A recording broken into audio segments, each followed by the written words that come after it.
Bien, bueno, buenas tardes a todos. Vamos a ver el tema de hoy, que es el método de evaluación clínica de las funciones cerebrales superiores en el adulto. Coordina la doctora Guadalupe Leiva y su servidor presenta a Javier Alejandro Gamboa Ojeda.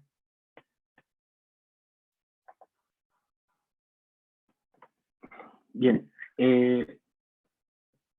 vamos a hablar sobre la neuropsicología.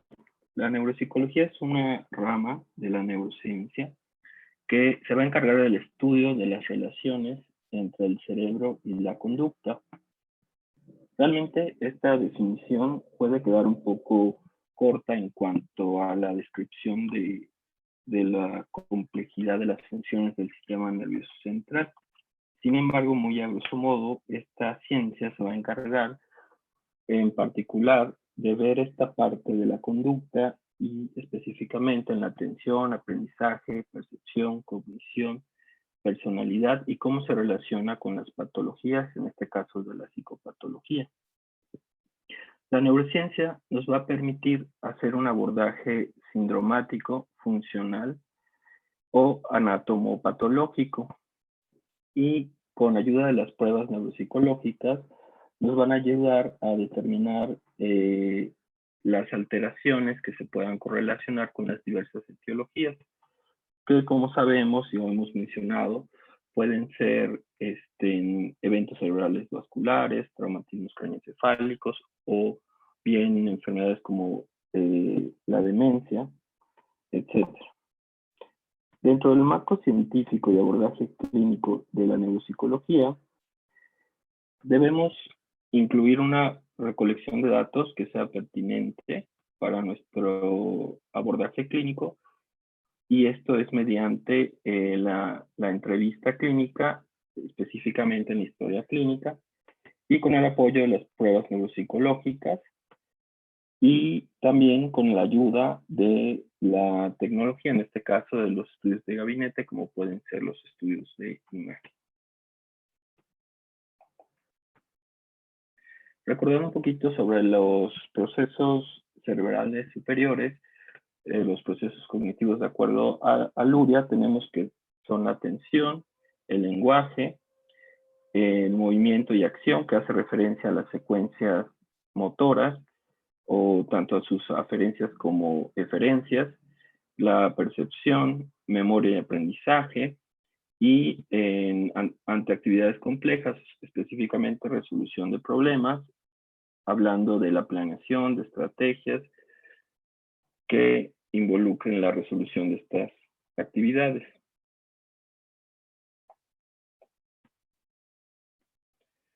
Hablando de la historia clínica, sabemos que es una recopilación de información a través de la entrevista clínica y con apoyo de la revisión de registros previos.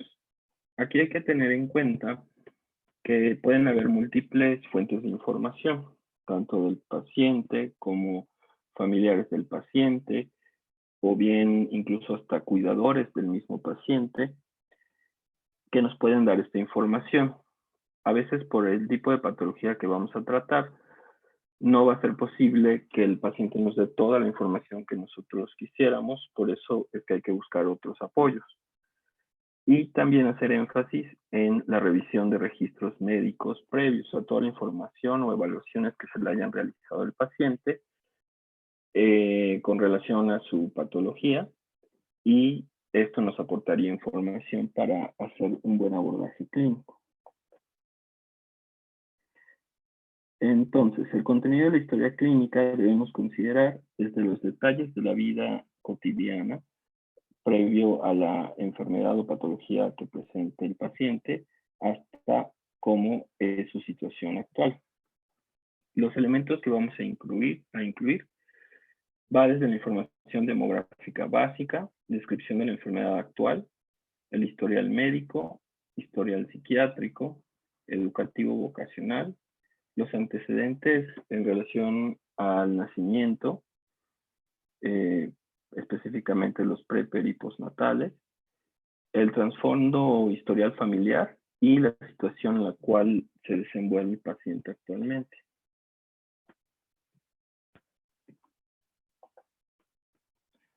La información demográfica básica, pues básicamente es la ficha de identificación que conocemos, incluye datos específicos como el nombre, edad, fecha de nacimiento, raza, sexo, dirección, número telefónico, y bueno, la bibliografía que revisamos mencionan o se puede incluir la lateralidad manual, aunque sabemos que nosotros pues también lo podemos incluir en nuestra exploración física.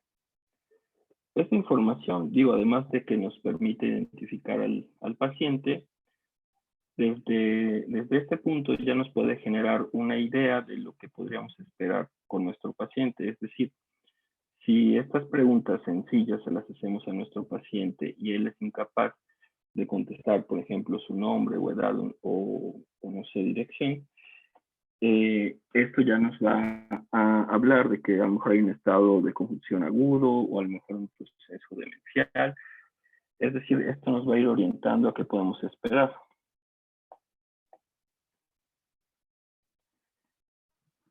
En cuanto a la descripción de la enfermedad actual, debemos incluir los síntomas que presenta, las molestias actuales, qué tan graves son los síntomas, cuánto duran estos síntomas, cuánto tiempo ha pasado desde que aparecieron hasta la fecha actual, los tratamientos que se le hayan dado y si ha tenido algún tipo de mejoría con estos, las medicaciones que recibe y en qué dosis, y todas las evaluaciones previas que comentábamos al inicio.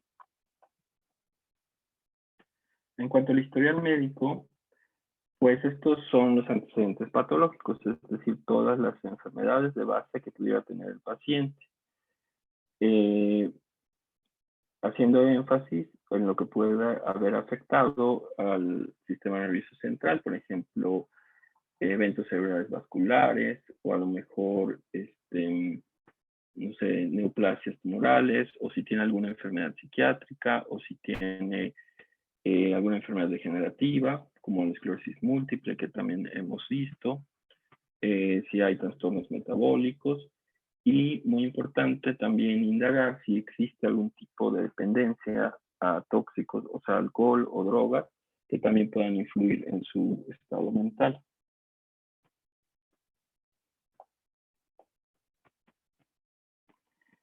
En cuanto al historial psiquiátrico, es importante que se interrogue, ya que existen, como sabemos, diversas enfermedades como la esquizofrenia, trastornos psicóticos, trastornos afectivos, trastorno obsesivo-compulsivo, trastornos conversivos, que estos, digo, ya sea que pueda ser el motivo por el cual acude a la consulta, o bien puede ser un diagnóstico previo, o sea, que ya lo tenga como una enfermedad de base, que esto va a influir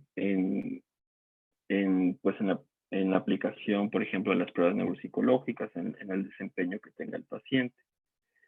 Y en cuanto a lo que debemos interrogar son los síntomas, cuándo inició y cómo han evolucionado los síntomas, qué tan graves son, si le han hecho evaluaciones pasadas, si lo han hospitalizado por alguna crisis, si ha tenido intentos de suicidio, cuáles tratamientos ha recibido y cómo afecta esto a sus actividades diarias.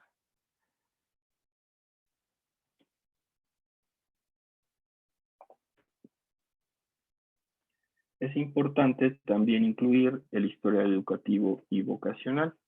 Esto pues también lo hemos comentado en algunas otras clases, que es importante saber el grado, digamos, de estudio de los pacientes, y esto nos va a generar una idea de qué tanto podemos esperar. Lo que comentaba, por ejemplo, en el desempeño de una prueba neuropsicológica. En cuanto al educativo, pues es el qué tanto nivel de estudios ha alcanzado, en qué escuelas ha estado, si ha tenido fortalezas y debilidades en alguna materia académica, por ejemplo, cuál es su promedio de calificaciones, si hay algún antecedente de algún problema en el aprendizaje o antecedentes de trastorno de déficit de atención, y si ha recibido algún tipo de tratamiento para esto. Y lo mismo con la parte vocacional, que se refiere más bien a lo laboral, Si es una persona que ha tenido muchos trabajos, cuál es su estabilidad laboral, qué puestos ha ocupado, si ha recibido evaluaciones de su trabajo y que, o sea, qué se dedicaba, qué tan complejo era su trabajo, a lo mejor era algo un poco más técnico. Y todos estos datos pues nos van a servir para ir generando nuestro diagnóstico.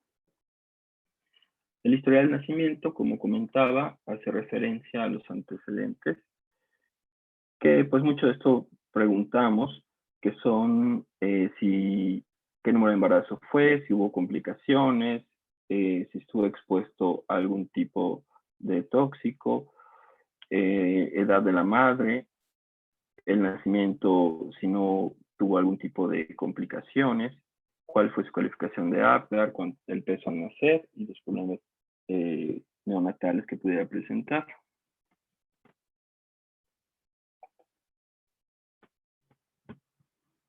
Bien, por otra parte tenemos el historial familiar. Sabemos que hay muchos trastornos o patologías que pueden tener una base genética. Por ejemplo, el trastorno de déficit de atención e hiperactividad, o bien algunos problemas en el aprendizaje.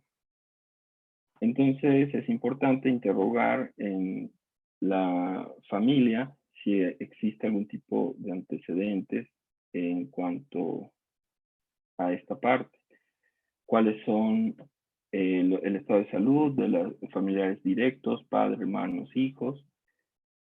¿Cuáles son también la parte de educación de los familiares o el desempeño laboral que han tenido? Si hay historial psiquiátrico a lo mejor en los familiares directos o problemas neurológicos. Y también indagar un poco en la parte cultural en cuál se desenvuelve el paciente. Recordemos que también los factores socioeconómicos pueden influir en cuanto al desempeño de los pacientes.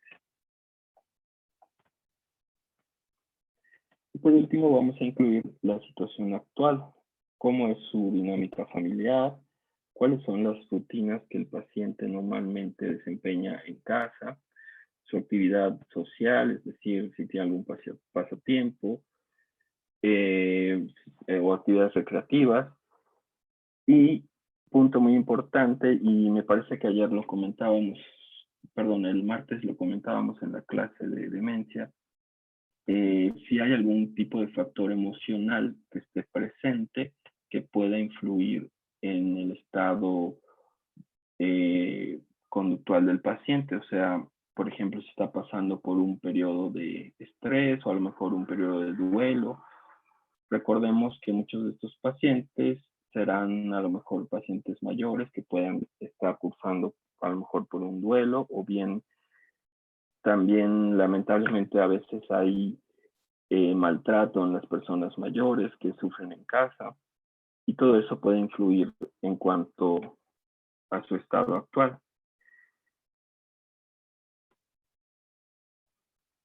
Bien, ahora vamos a hablar sobre los estudios complementarios que vamos a incluir en este abordaje de la neuropsicología. Tenemos las pruebas neuropsicológicas que nos van a dar mucha ayuda para orientar nuestro diagnóstico. Y estos, bueno, muchas las hemos comentado y las vamos a ver en las clases posteriores. Tenemos el test de Mini-Mental, el esquema neuropsicológico de Ardila-Ostrowski, Canseco, test de Barcelona, test de Boston, la neuropsia de atención y memoria. Por otro lado, un punto muy importante son todos los estudios de audición que debemos realizar a nuestros pacientes. Como comentaba el martes Luisfer, en los pacientes, sobre todo mayores, es importante tener esta valoración audiológica y saber pues, cuál es su estado de audición, es decir, si tiene a lo mejor una hipoacusia, específicamente hablando de las demencias, que tenga una hipoacusia a lo mejor degenerativa, que esto pueda agravar más el cuadro base que tenga el paciente por lo que esté viniendo, y bien, pues tratar de adaptarlos de la manera más oportuna. Los estudios de audición pues son los que pues conocemos como la audiometría, logoaudiometría, impedanciometría, las emisiones y los potenciales evocados auditivos. Los estudios de imagen, aquí vamos a describir un poquito más a grosso modo de cómo se realizan y qué esperaríamos encontrar en nuestra área que nos serviría en nuestra área. Estas van a ser útiles para el diagnóstico topográfico, siempre buscando esta correlación con la parte clínica.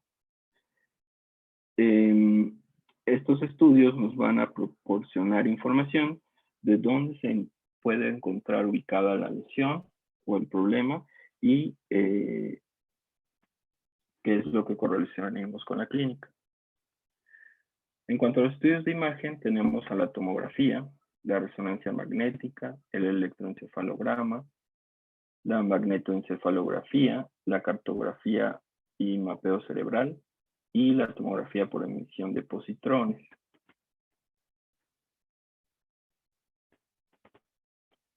En cuanto a la tomografía, esta va a generar imágenes a partir de varias fuentes de radiación de rayos X. Las imágenes van a ser generadas a partir del resultado de la diferencia de la radiación que se emite con la radiación que es absorbida por los tejidos. Esto nos va a proporcionar una imagen axial perpendicular al eje cefalocaudal y se representa como zonas hiperdensas, o sea, claras, que vamos a ver en las estructuras, por ejemplo, en hueso o zonas calcificadas.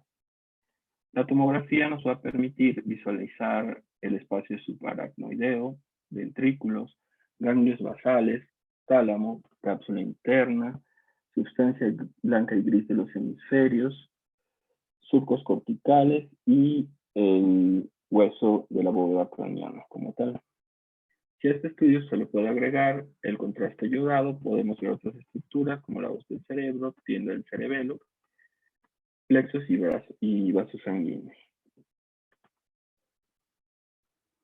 La aplicación clínica, pues sabemos que es uno de los estudios de elección cuando vemos eventos cerebrales vasculares. Hablándonos de infartos isquémicos, estos van a aparecer como un color gris, que es progresivo, que va hacia oscuro, y eventualmente negro. Esto nos hablaría pues ya de una zona necrosada. Esto es específicamente, lo veríamos en zonas cerebrales que podríamos identificar y correlacionar con la parte clínica.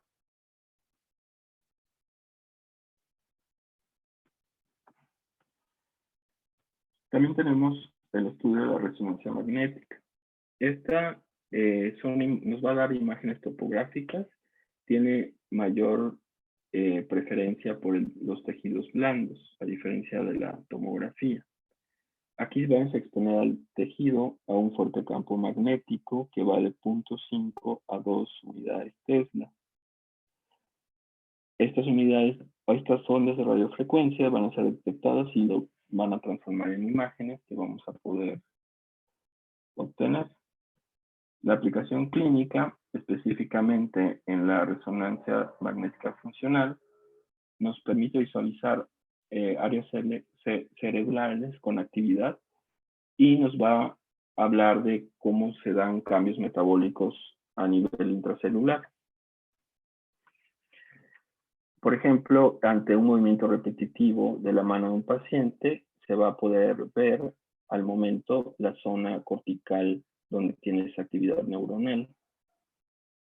De este estudio, no sé si recuerdan que en las sesiones que teníamos generales había un doctor, creo que de medicina del deporte o de rehabilitación, que hablaba que estaban haciendo un protocolo con este estudio y de cómo era la recuperación de los pacientes que tenían ciertas lesiones musculoesqueléticas y cómo esa rehabilitación, conforme pasaba el tiempo, se podía ver esa actividad cerebral. A esta también se puede ver el flujo sanguíneo arterial y venoso sin que tengamos que utilizar un medio de contraste. Por otro lado, tenemos el electroencefalograma, que históricamente este ha sido el estudio que se utilizaba para correlacionar el lenguaje y el cerebro con actividad. Este pues constituye una representación gráfica de la actividad cerebral. Esto se realiza mediante electrodos de superficie que se colocan sobre la piel y va a registrar estos cambios en la actividad eléctrica del cerebro. En cuanto a su aplicación, pues sabemos que es de los primeros que se solicitan cuando se sospecha de actividad convulsiva. También es útil para detectar cambios generales en el estado de vigilia a través de la excitación neuronal. Y esto específicamente en las funciones cognitivas superiores, como atención y memoria, se ha visto que en el electroencefalograma se muestran ondas de alta frecuencia que van de 30 a 100 Hz.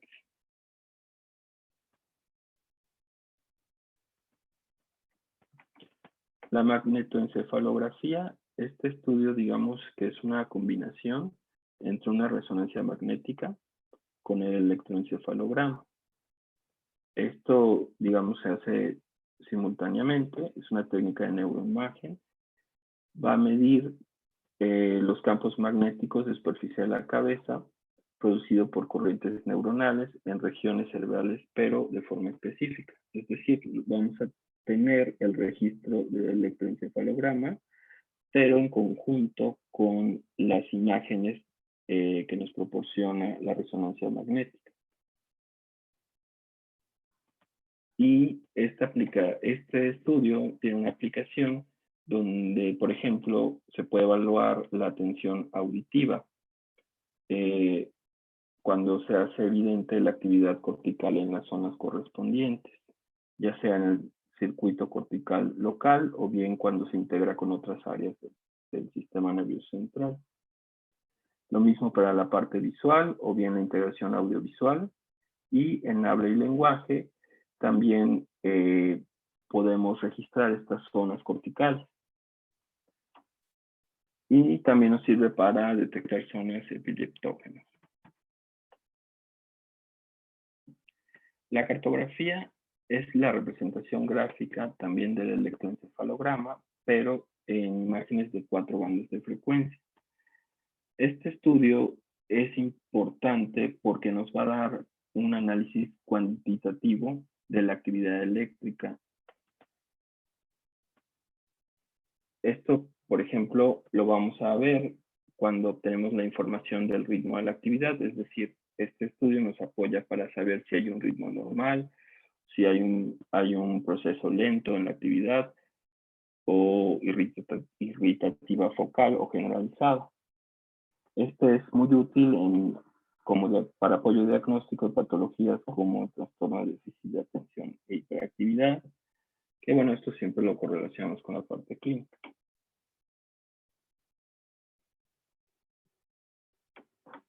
El mapeo cerebral es semejante al electroencefalograma, pero este va a registrar la actividad eléctrica específicamente para determinar disfunciones neurológicas y se va a esquematizar en frecuencias diferentes en mapas cerebrales. O sea, como su nombre lo dice, este mapeo va a hacer un registro total del cerebro por zona y nos va a dar mayor información.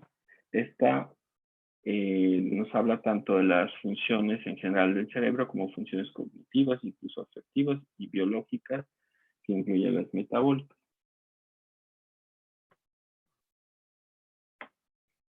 Y bien, por último tenemos a la tomografía por emisión de positrones. Este estudio usa isótopos radioactivos de vida corta, que estos son muy inestables. Al aplicarse al paciente se van a liberar energías en forma de fotones. Estos se detectan por electrodos y se van a registrar. Estos isótopos tienen una afinidad hacia los tejidos y van a detectar cambios metabólicos en el interior de la célula, permitiéndonos ver zonas calientes o activas o zonas frías o inactivas mediante escalas de colores o de gris. Por ejemplo, la aplicación clínica, existe un modelo neuropsicológico donde van a determinar qué estructuras cerebrales se relacionan con la función cognitiva en particular estimulada. Entonces, el objetivo de este estudio va a ser hacer una cartografía de esas áreas cerebrales con una tarea de generación, por ejemplo, de lista de nombres o la comprensión del lenguaje como tal. Como está en esta imagen, vemos una tomografía de emisión de positrones. En la figura A, el paciente está viendo una lista de palabras y vemos cómo se registra la actividad cerebral, que sería la parte visual. En la figura B, cuando escucha las palabras. En la C, cuando el paciente dice las palabras. Y en la D, cuando es solo el pensamiento de esas palabras.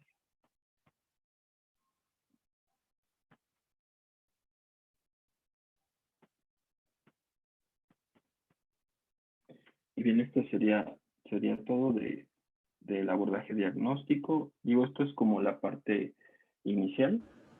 Y con lo que respecta a las pruebas neurológicas, vamos a irlas describiendo en las siguientes clases. No sé si alguien quiera comentar algo. ¿Alguna duda que tengan? ¿Algo que consideren que le haya faltado a Javier en su exposición, que se nos haya pasado a él o a mí?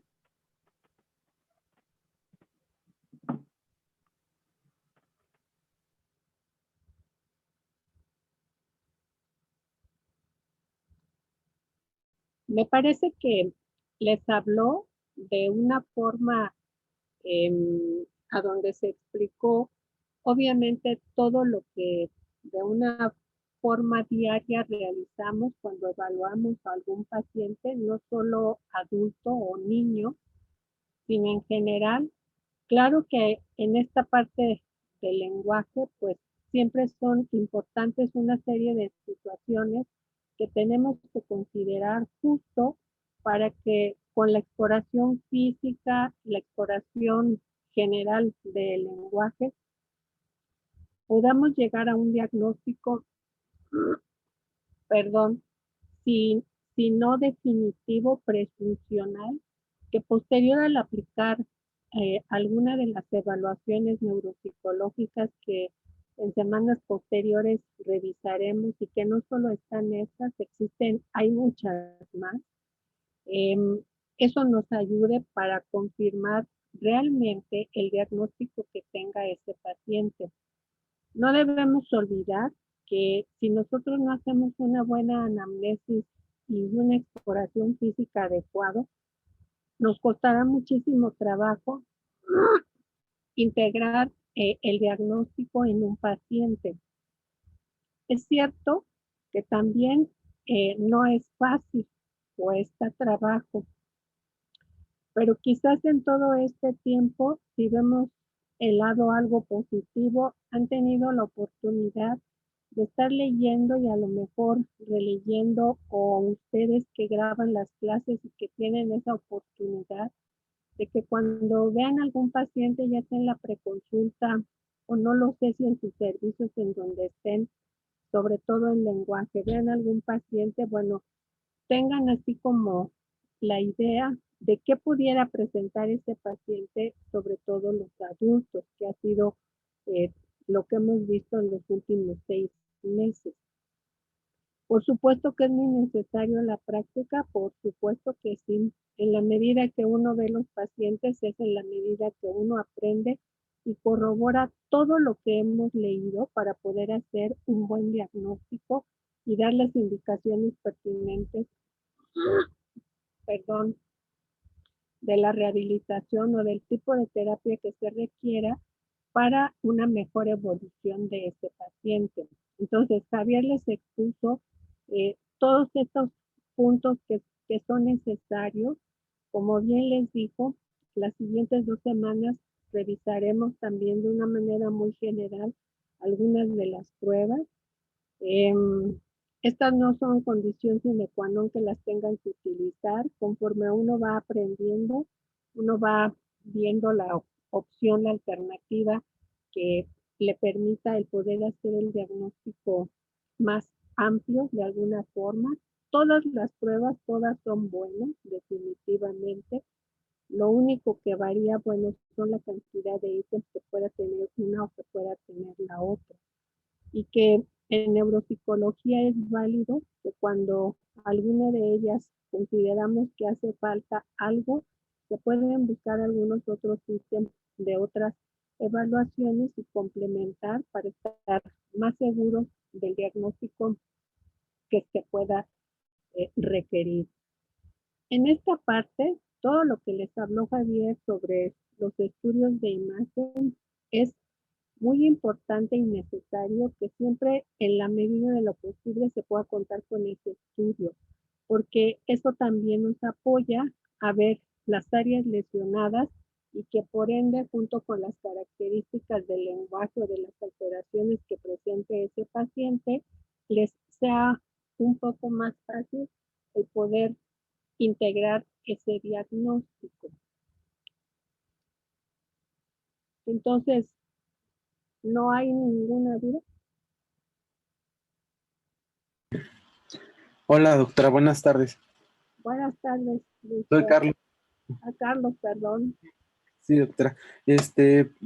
Pues tengo unos comentarios. Pues sí, Javi en su resumen que hizo, nos habló acerca de otras cosas que en muchas ocasiones pasamos por alto, como por ejemplo la evaluación psiquiátrica que hemos visto desde las clases que empezamos de demencia y deterioro cognitivo leve y el envejecimiento, que es muy importante que nosotros lo consideremos en los pacientes cuando estamos haciendo una evaluación neuropsicológica. Entonces, la parte psiquiátrica sí es importante, no hay que dejarla de lado. Bueno, pues es lo que ahorita me queda más de la plática. Y tenía una pregunta. En cuanto a estudios más especializados como un PED, un mapeo, una cartografía, ¿con qué frecuencia se realizan, doctora? ¿O a qué tipo de pacientes son más indicados, por ejemplo, hacer el mapeo o la cartografía? ¿O es como más utilizado para la investigación y ya en cuestiones muy, muy específicas? Habrá que considerar que el trabajo institucional y el trabajo particular son dos campos de acción muy diferentes. A nivel institucional, ustedes saben que, bueno, hace algunos años, o no sé si les habrá tocado a ustedes, se adquirió una resonancia magnética, quizás el pasado, no el antepasado, en su R1, ustedes recordarán que el doctor que está encargado ahí presentó una serie de estudios, una serie de lineamientos del uso de del nuevo resonador. Yo tuve la oportunidad de ir a verlo y llevó a alguna paciente, le estuvieron haciendo unas pruebas y bueno, muy interesante. Pero todos esos estudios es importante que uno los considere. Yo no lo sé si en un futuro no tan lejano, igual algunas de las instituciones lo puedan tener. Quizás aquí quien tiene P, me parece que es el Instituto Nacional de Neurología y me parece que la UNAM, pero no estoy segura. Es importante considerar que, bueno, pues si se requiere, pues se deben de solicitar, solo que hay una situación, la cuestión económica. La verdad, ignoro cuánto pueda salir un PET, pero sí sé que está más arriba de los 10, de los 15,000 pesos. Entonces, un grupo de población muy pequeña podrá tener quizás la situación económica para poderse realizar esos estudios.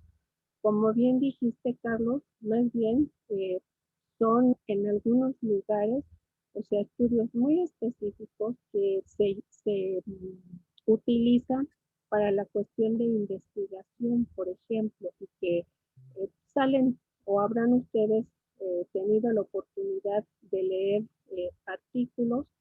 Yo no sé si ustedes llegaron a conocer al doctor Teodoro Flores, que estaba en neurofisiología, Sí, pero él así su sueño dorado desde que estábamos en Plateros, ustedes verán, desde hace 20 años, era que él pudiera tener un magnetoencefalógrafo.